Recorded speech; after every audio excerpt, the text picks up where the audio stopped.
Scene reconstruction is no longer confused by dominant planes. What was happening before is that it couldn't distinguish between pure rotation and a planar scene. This was an artifact of it using homography and focusing on an uncalibrated case to estimate the amount of 3D information between two views. This was solved by directly determining if there was a pure rotation or not using a novel new approach. Once that problem was solved, suddenly everything started working much better. Even scenes without planes improved because it was better able to determine if there was pure rotation. Still room for improvement, as it doesn't do the best job estimating the relative amount of 3D information between stereo pairs. The next major improvement is loop closure being integrated with scene reconstruction. What that means is that when you move around an object, it will now recognize as looking at the same object as before.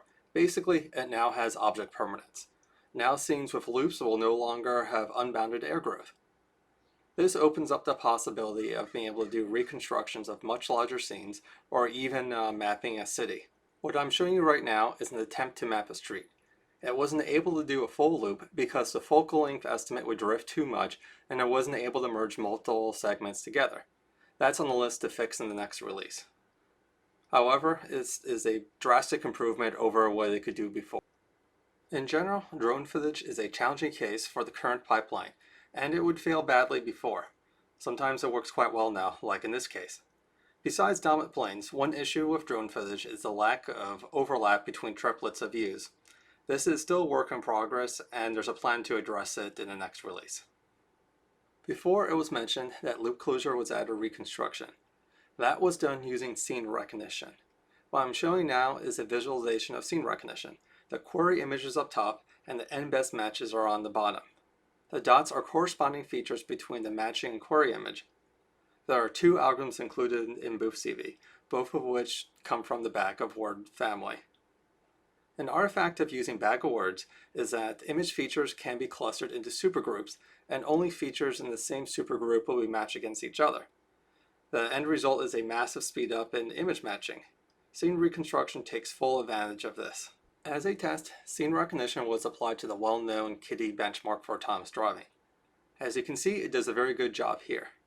When applied to vacation photos, it also does a good job.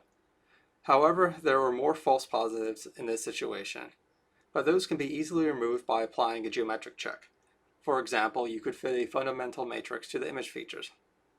If you're interested in this subject, there's another video on this channel that goes over everything touched upon here, but in more detail.